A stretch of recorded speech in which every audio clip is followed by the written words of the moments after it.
It appeared. I see her, still in my waking dreams, dancing upon the snow. Her little footsteps crunching against the thickness of each layer, stacked upon another. I see her smile, her joyous eyes and her muffled laughter, filling my ears unendingly. She runs further beyond the dead trees, columns and columns, reaching to touch the sky. Branches like thorns, ripping, tearing. And I can see them cracks. And the beautiful blue that should be without, I can see them. I can hear it, snapping like glass, slowly, like discordant notes upon a broken piano. I keep following her, and my eyes, and my lips, my ears, my nose are just numb. I can say nothing, for my tongue, too, is joined in that frozen orchestra. The world, against the very notion of a father speaking his daughter's name, and yet she runs. Her laughter growing distant by the second, and I panic, mumbling and muttering a warning she should know. She knows what lies ahead, she knows, and yet she goes in the same direction. My frail, old hands stretched out to catch her, but they will never reach that sweet angel. In the blink of an eye, that phantom disappeared. I find myself standing in that same position, as I did every day since her final moment. Swallowed by the very thing she loved so much. Every layer squeezing and crushing her body fast enough that she had no chance to make a single noise. The miracle of life that she was, snuffed out in but the same second she was born, and in my arms. I know not why I write this, or why I write the same event each and every day. But what else do I have? I have searched. God knows I have scoured every inch of these snowfields, every hollow, every nook and cranny, just to find not even her little mittens. I wonder, and ask the emptiness, the great white expanse before me. Why? I receive no answer, no warmth, nor fickle retort. Nothing to admonish a foolish father, incapable to keep up with his sweet daughter. Yet eyes, so many eyes in the empty, do I feel upon my being each and every day. Grins in the darkest hours of the night, whispers and cackles.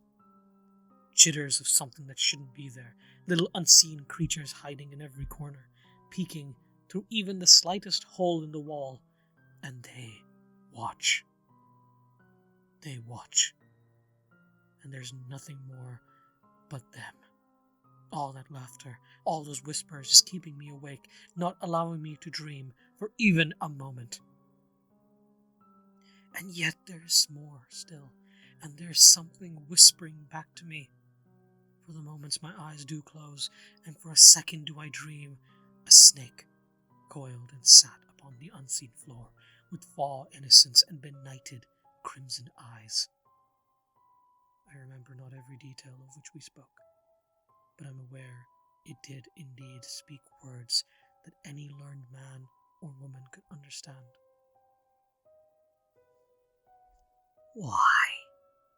Why do you cry? That creature spoke to me. A doll maker is what you are.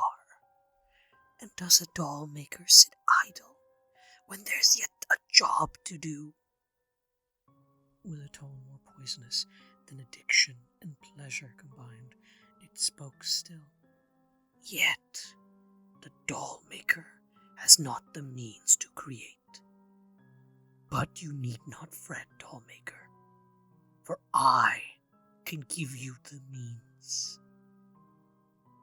I could feel the pity, the concurrence of its yet-to-be-made offer, and yet I waited with bated breath for its finale. A tool to create a doll. Not any, but your daughter alone. To bring her back to life. However, this tool shall be bound to you once you touch it, and a job must be completed before it releases you. I gave the creature no more empty space to fill with its words, and accepted. Of course I accepted. It's my daughter, my sweet baby girl, who would finally return to her father's arms, my child who was buried in some unknown place before her time, the child who can have a second chance at life, if not for some falsification. I agreed and agreed and agreed until my body had fallen and my breath grew hoarse. No shame did I have left, nor pride. Like any given such a chance at a miracle, I took it with both hands. It, or the tool in question, came into being. The handle was of a wooden make, whilst the blade was made of whiskey obelisk. The vapor that exuded away into the emptiness around it was like no metal or mineral I have ever laid my eyes on. My body was no longer my own, and I felt every forced movement from my arm that held that tool. Porcelain that I had not possessed came to being as if it was always there. The cackling ensued, and I chose to ignore whatever else that wished to find amusement in my painstaking desire to bring her back, to bring my daughter to life once again. I worked and toiled and worked and toiled and worked and worked and worked. Her body was the image of perfection. Beauty unlike anything that anyone had ever laid eyes on. Her white hair softer than any silk, her skin unblemished and unmarked forevermore, and her eyes like diamonds. Unendingly for days I worked, without the need for sustenance or quenchable thirst. My body worked as some perfect machine, without the need to tire, nor the need to rest, but for even a second.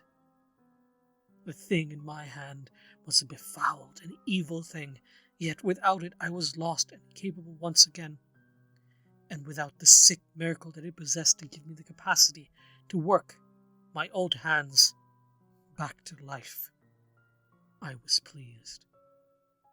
I was pleased to have finished my masterpiece, my daughter reborn in her full grace and elegance, yet she did not wake.